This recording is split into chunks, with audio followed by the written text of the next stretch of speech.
से कफ तो बोलते हैं और इस भाव को बर्दाश्त कर लेते हैं, वो कफ तो होते ही। तो ऐसा नहीं है, कौन हमसे को तुम इतनी दूर जा रहे जब जीवन में मिलना ये एक पेन लीजिए और इसको आप यूज कीजिए, हर विषय में यूज कीजिए और भगवती की कृपा रही तो आप ये पेन आपकी इतनी मदद करेगा। मैं कोई कवच नहीं दे रहा हूँ, लेकिन इतनी मदद करेगा कि आती हुई चीज आपसे गलत नहीं होगी। केमिस्ट्री की पढ़ाई से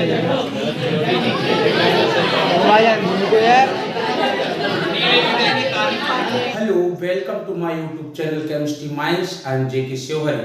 आज हम आपके लिए लेकर आए हैं सीएफटी थ्योरी। इसके पहले हमने बीबीटी थ्योरी बताई थी, वैलेंसी बॉन्ड थ्योरी। आखिर सीएफटी थ्योरी की हमें आवश्यकता क्यों पड़ी? स्टूडेंट, आपको मैं बता दूं, जो बीबीटी थ्योरी थी वो कोऑर्डिनेशन कंपाउंड के अनेक गुणों की व्याख्या करने में असमर्थ रही। जैसे बीबीटी थ्योरी ने ज्योमेट्री एवं चुंबकीय गुणों की व्याख्या तो की, लेकिन यह व्याख्या बहुत ही सफलतापूर्वक नहीं हो पाती है।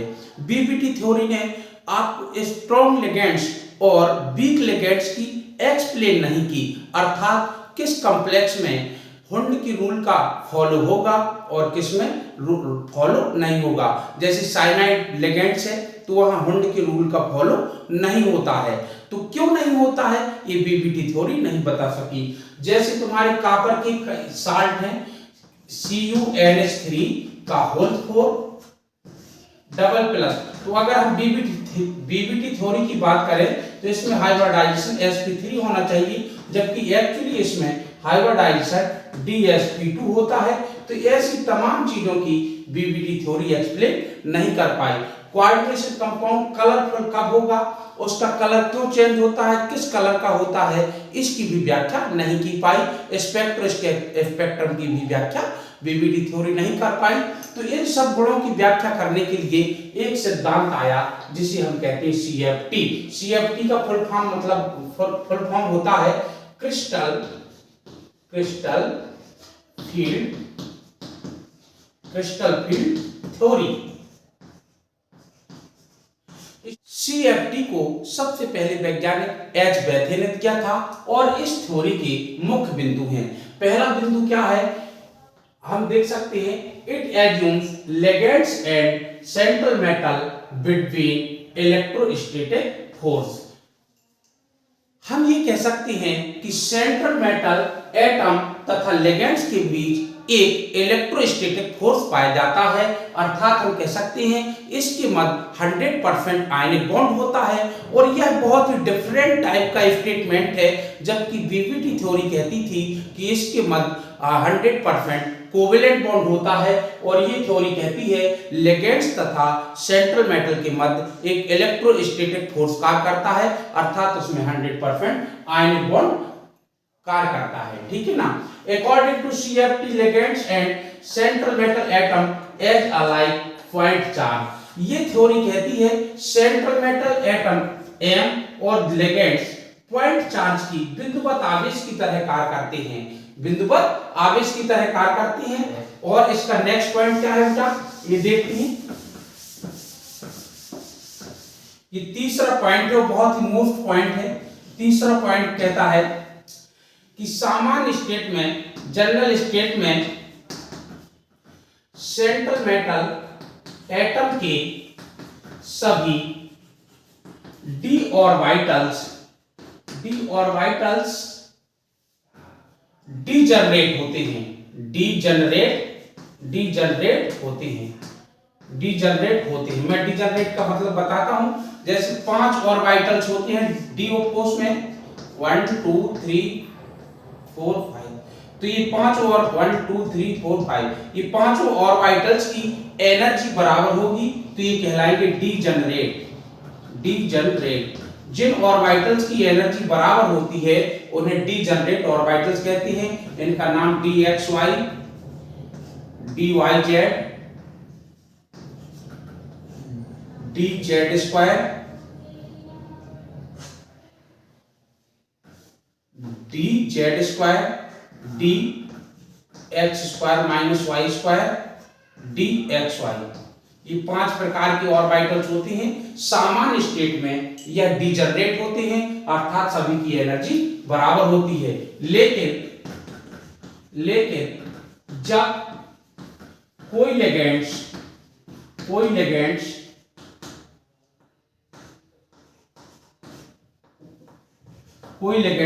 सेंट्रल मेटल एटम से जुड़ने आता है तो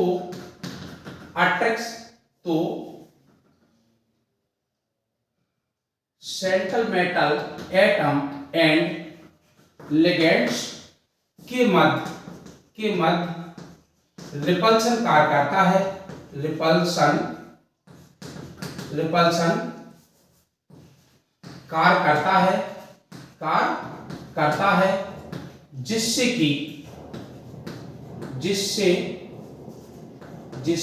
कि यह ऑर्बिटल्स दो भागों में बट जाते हैं। या ये कह सकते हैं टूट जाते हैं अर्थात इनकी डिजनरेसी लॉस हो जाती है। इन भागों को T2G एंड EG ऑर्बिटल्स कहते हैं। ठीक है ना। T2G ऑर्बिटल्स में 3 ऑर्बिटल्स होती हैं, DXY, DYZ,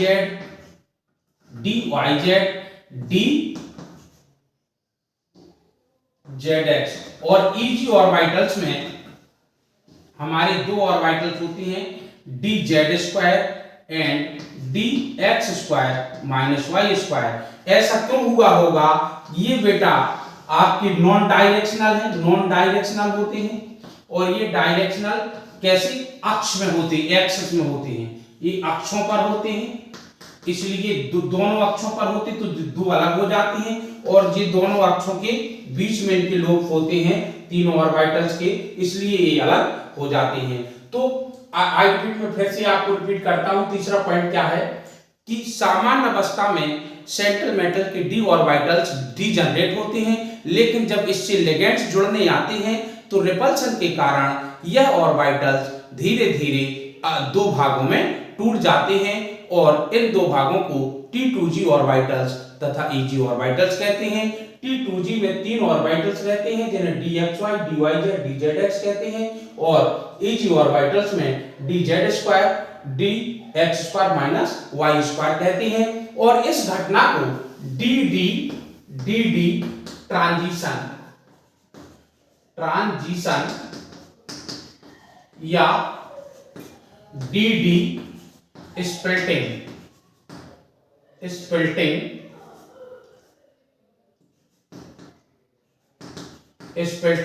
अथवा DD विपाटन, हिंदी में कहते हैं विपाटन, DD विपाटन कहते हैं।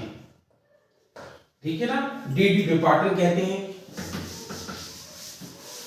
अगला पॉइंट देख लीजिए जरा, फिर मैं बताता हूं उसमें। ये तीसरा पॉइंट आपका बहुत मोस्ट है। चौथा पॉइंट देखें, T2G एंड EG ऑर्बिटल्स की एनर्जी में जितना डिफरेंस होता है, अंतर होता है उसे हम crystal field stabilisation energy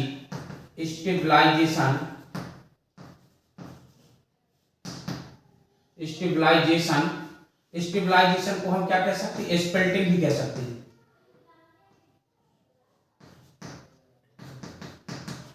stabilization energy इसको शॉर्ट में कहते हैं हम CFSE कहते हैं और कहते हैं इसे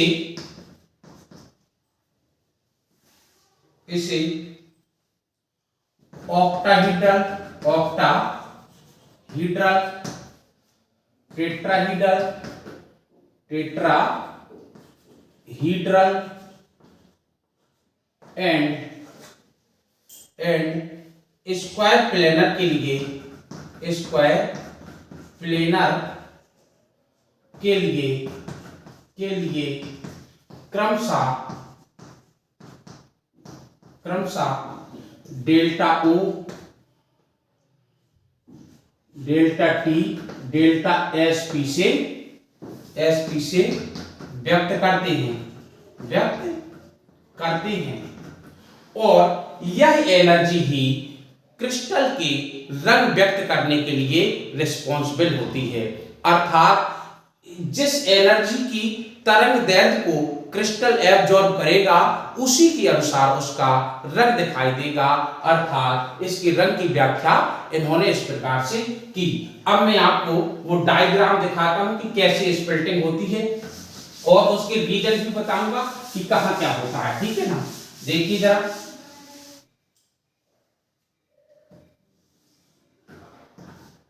ये 5 डीजनरेट ऑर्बिटल्स हैं। जैसे ही इसके पास लिगेंड्स आएगा तो पहले इसकी एनर्जी में कुछ वृद्धि होगी और अभी डीजनरेसी ये लॉस नहीं करेगा। इस टाइप से इसमें भी वृद्धि होगी और अभी ये भी डीजनरेसी लॉस नहीं करेगा। 1 2 3 4 5। अब आप देखिएगा यदि कॉम्प्लेक्स आपका ऑक्टाहीड्रल है तो देखिए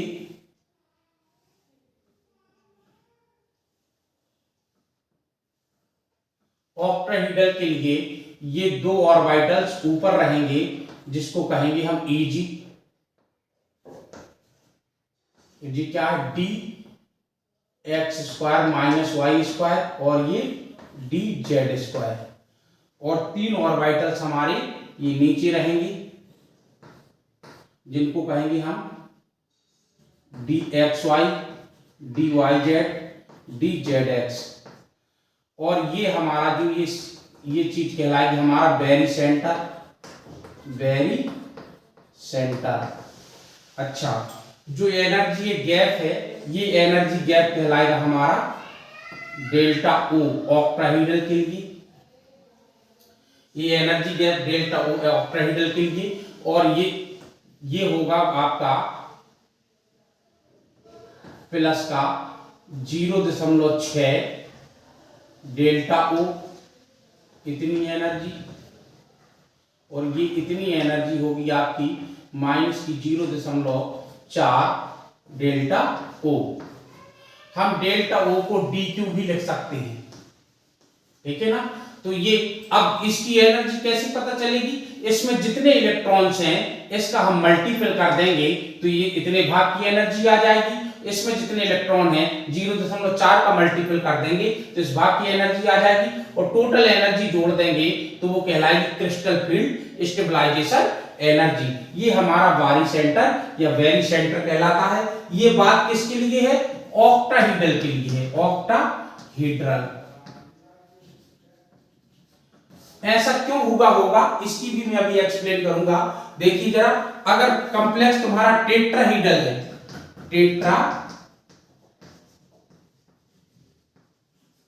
टेट्राहीड्रल है तो देखिए अब इधर इसकी स्प्लिटिंग होगी और ये 2 भागों में टूटेगा।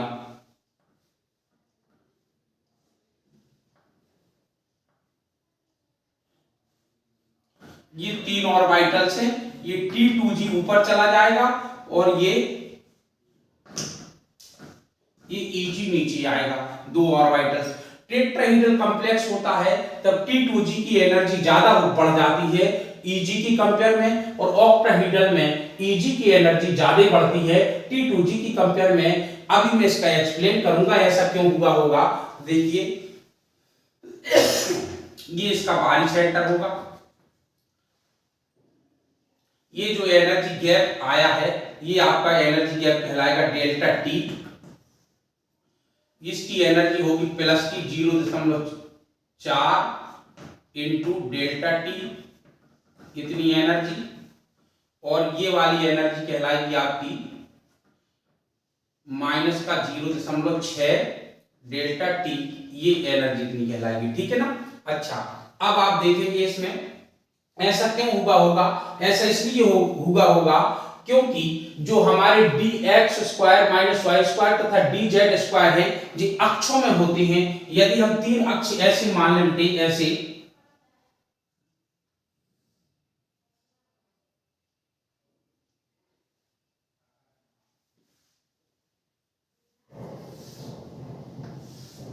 ये मान लेते हैं, देखो जरा, ये हमारे तीन अक्ष हैं, ये हमारा x हो गया, ये हमारा y हो गया, ये y हो गया और ये z हो गया, ठीक है ना। तो अब आप देखें जब ऑक्टाहेड्रल कॉम्प्लेक्स होता है तो वो देखिए ये सेंट्रल मेटल हो गया, ये तुम्हारा कौन सा अक्ष है, y अक्ष है, और ये तुम्हारा z अक्ष है, और ये तुम्हारा x अक्ष है। अब देखो, अब लिगेंड सदैव अक्षों से एंट्री करती है, लिगेंड सदैव कहां से एंट्री करती है, अक्षों से। तो अब देखिएगा जरा, दो ऑर्बिटल तुम्हारी अक्षीय हैं, ये वाली देखो, जैसे मैं अगर इस ऑर्बिटल का डायग्राम बनाऊं तो ये इस टाइप का होता है डायग्राम, ये x है और ये y है, तो ये इसका डायग्राम ऐसे होता है।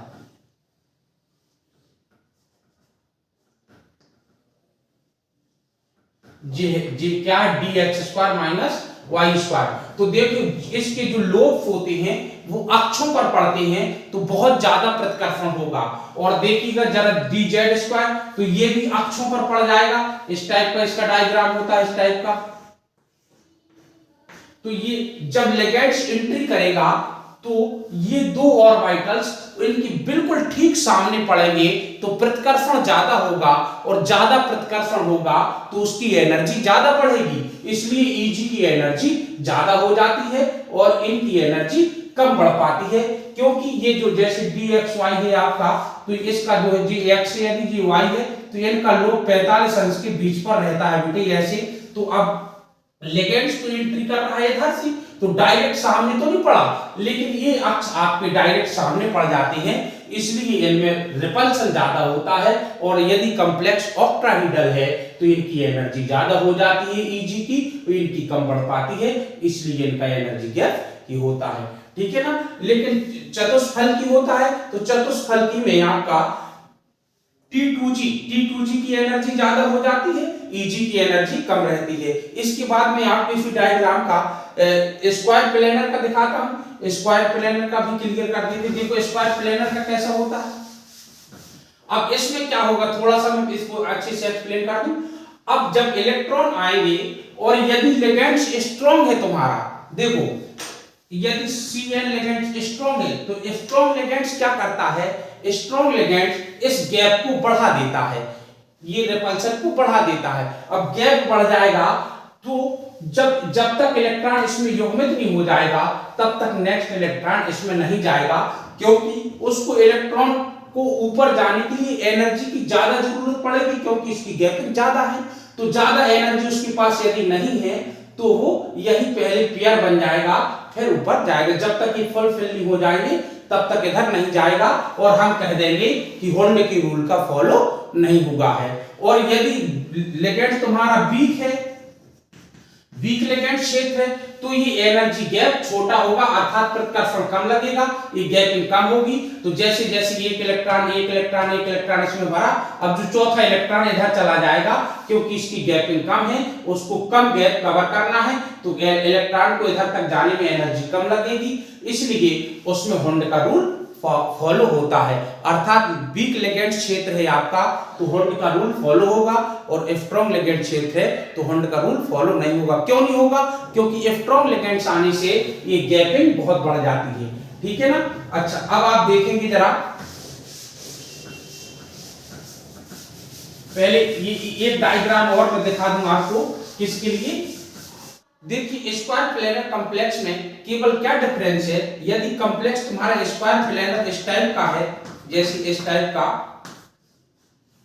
L1 L2 L3 L4 plus minus n इस टाइप का है, तो जब लिगेंड्स सेंट्रल मेटल के नजदीक आएंगे तो रिपल्सन के कारण dd ट्रांजिशन होगा, अर्थात डी डी ट्रांजिशन होगा तो सबसे पहले ऑक्टाहेड्रल की तरह ये Eg ऑर्बिटल्स हैं, Eg ऑर्बिटल्स हैं और ये T2G ऑर्बिटल्स हैं, बिल्कुल ऑक्टाहेड्रल के लिए टूटेंगे। फिर ये दो ऑर्बिटल्स भी दो भागों में टूट जाते हैं, dx square minus y square की एनर्जी बहुत ज्यादा हो जाती है और इसकी एनर्जी कुछ कम आ जाती है, तो ये दो ऑर्बिटल्स इन दो भागों में टूटते हैं। देखो dx square minus y square, ये dz स्क्वायर, और ये जो तीनों ऑर्बिटल्स हैं ये दो भागों में टूटते हैं, dzx की एनर्जी dz स्क्वायर से भी ज्यादा हो जाती है, इधर आ जाता है वो, और इसकी एनर्जी इस टाइप की रहती है। तो ये हमारा स्क्वायर प्लेनर कॉम्प्लेक्स के लिए होता है। अब क्रिस्टल फील्ड स्टेबलाइजेशन एनर्जी कैसे निकलती है उसका मैं फॉर्मूला बताता हूं और फिर इसके बाद कुछ क्वेश्चंस दे करके मैं इसको क्लियर करता हूं, ठीक है ना। तो अब देखें इधर,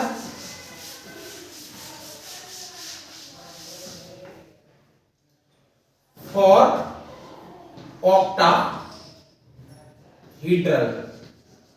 ऑक्टाहेड्रल कॉम्प्लेक्स,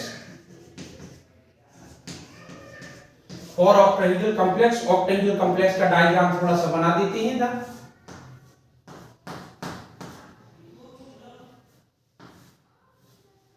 ये आपका Eg है और ये आपका T2G है,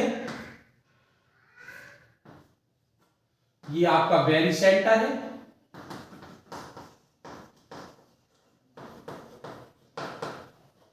ठीक है। अच्छा, ये पूरा गैप होगा आपका डेल्टा O और ये गैपिंग है आपकी 0 प्लस का 0.6 delta O into Eg electron,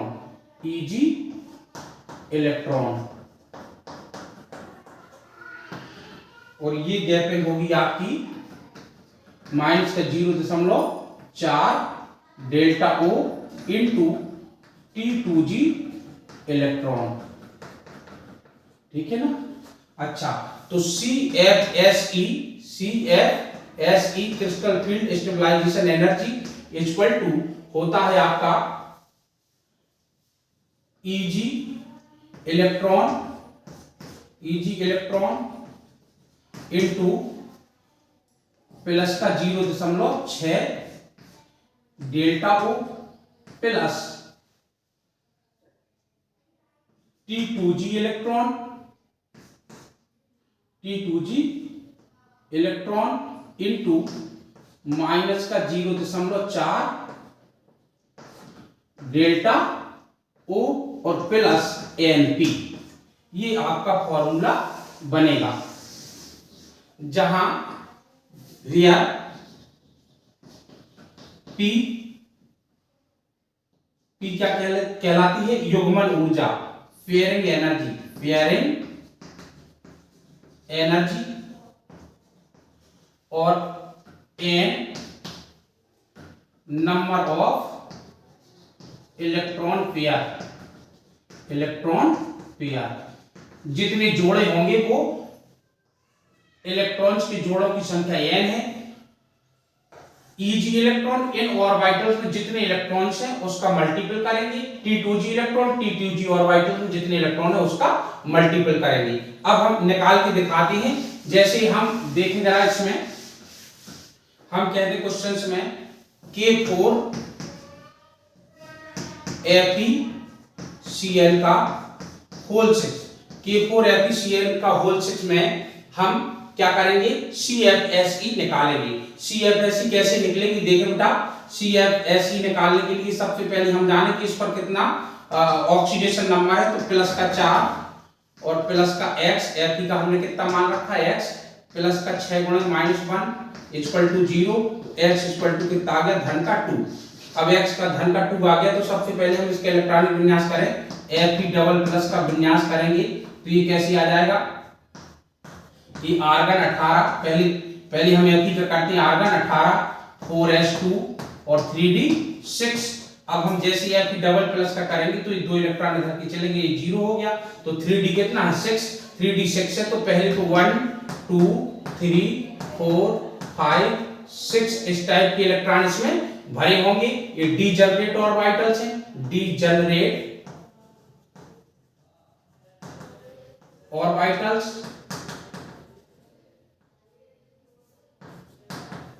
अब इसकी स्प्लिटिंग हुई, डी डी ट्रांजिशन हुआ, डी डी ट्रांजिशन हुआ तो ये दो भागों में बट गया। अब तुम देख रहे हो कि Cn एक स्ट्रॉन्ग लिगेंड्स है, स्ट्रॉन्ग फील्ड शो करेगा, स्ट्रॉन्ग फील्ड शो करेगा तो ये गैपिंग ज्यादा होगी। तो जब गैपिंग ज्यादा होगी तो जब तक कि तीनों ऑर्बिटल्स कंप्लीट नहीं हो जाएंगे तब तक ऊपर इलेक्ट्रॉन नहीं जाएगा। तो कितने इलेक्ट्रॉन है? 6 इलेक्ट्रॉन है। तो 1 2 3, चूंकि अभी तो ये डिजनरेट हैं, ये दोनों अपने आप में डिजनरेट हैं, लेकिन ये और ये अलग अलग हैं। तो पहले एक एक इलेक्ट्रॉन गया, फिर क्या होगा? फिर युग्मन होगा इसमें, तो ये हो गया। अब हम निकाले CFSE, तो देखो जरा CFSE बराबर कितना होगा बेटा? Eg इलेक्ट्रॉन कितना है? 0 गुणे 0.6 delta O plus T2G electron कितने? 6 गुणे माइनस का 0.4 डेल्टा O प्लस Np से। तो देखो बेटा ये तो हो गया 0, ये हो गया माइनस का तुम्हारा माइनस का 2.4 डेल्टा O प्लस N का मान देखो, एक पेयर ये है, 3 पेयर है, तो N बराबर हो गया 3p। तो ये हमारी CFSE आ गई, CFSE आ चुकी है स्ट्रॉन्ग लिगेंड्स के लिए और K4 का होल 6 के लिए। यदि हमारी CFSE इसमें ज्ञात करनी होती, सपोज दैट देखो बेटा K4 F फिक्स में, तो हमें पता है कि ये जो है वीक लिगेंड्स है। अब ये स्ट्रॉन्ग लिगेंड्स है, वीक लिगेंड्स है, तो ये एक एक्सपेरिमेंटल वैल्यू है स्पेक्ट्रो सीरीज, इसको आपको याद करनी पड़ेगी। स्पेक्ट्रो सीरीज में थोड़ी देर में बताऊंगा या नेक्स्ट वीडियो में बताऊंगा। तो वो स्पेक्ट्रो सीरीज से ही आपको स्ट्रॉन्ग और वीक लिगेंड्स पता चलेगा। ठीक है, जनरली आप याद कर लें कि जिसमें कार्बन है डोनर एटम वो सबसे ज्यादा स्ट्रॉन्ग होगा, फिर इसके बाद तुम्हारा जिसमें नाइट्रोजन है वो, फिर ऑक्सीजन है वो, फिर फ्लोरीन है। तो इस टाइप की जो है स्ट्रॉन्ग गैस होती है, लेकिन उसकी सीरीज भी हम इसके बाद बताएंगे। तो देखें जरा ये वीक लिगेंड्स है, तो क्या होगा? इसकी ऑक्सीडेशन नंबर फिर से 2 आ गई, तो इसका विन्यास तो यही है, Ap डबल प्लस का विन्यास तो यही है, Ar18 4s0 3d6 यही है। लेकिन लिगेंड्स क्या है? वीक है। जब वीक लिगेंड्स है तो इधर परिवर्तन आएगा बेटा। अब इधर परिवर्तन आएगा, वो क्या परिवर्तन होगा देखते हैं। वीक लिगेंड्स है तो पहले एक इलेक्ट्रॉन इसमें आया, फिर एक इसमें आया, एक इसमें आया। अब क्या होगा? जब वीक लिगेंड्स है तो ये गैपिंग बहुत कम हो जाएगी कंपेयर टू देन पहले वाली से, ये कम हो जाएगी, तो ये इलेक्ट्रॉन जंप करके इधर जाने लगेगा। तो ये 5 हुई। अब छठवां इलेक्ट्रॉन इधर आएगा, जब छठवां इलेक्ट्रॉन इधर आएगा तो अब देखें जरा CFSE क्या होगा। तो इधर देखो Eg बराबर कितना आ गया? 2 दिखाई दे रहा है, तो CFSE कितना होगा?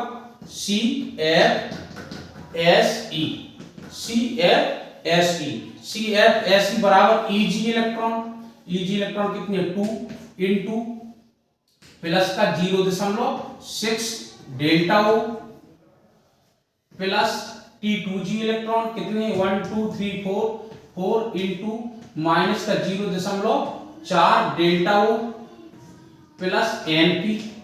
तो देखो जरा ये 2 6 12 1.2 डेल्टा O प्लस 4 चौको 16 माइनस का 1.6 डेल्टा O और N कितने पेयर्ड हैं? एक जोड़ी पेयर्ड है, तो एक पेयर्ड है तो प्लस 1p। तो ये अब हल कर लोगे आप लोग। अब हल करोगे तो देखो जी ये माइनस का है, ये प्लस का है, तो 6 में से 2 गई, कितनी गई? बची 4 और 1 में से 1 गई 0, तो 0.4 डेल्टा O प्लस p। ये CFSE का मान हो गया। ठीक है ना। अब नेक्स्ट वीडियो में मैं आपको स्पेक्ट्रो सीरीज बताऊंगा और CFSE को प्रभावित करने वाले कारक बताऊंगा, इनको कौन कौन से कारक प्रभावित करते हैं। तब तक आप इस वीडियो को देखिएगा, लाइक कीजिएगा और अगर कहीं कोई दिक्कत है तो कमेंट्स कीजिएगा, ताकि मैं अगला वीडियो बनाने के सबसे पहले आपकी वह प्रॉब्लम का ही समाधान कर दूंगा। और वीडियो को ज़्यादा से ज़्यादा शेयर कीजिएगा। थैंक यू, धन्यवाद।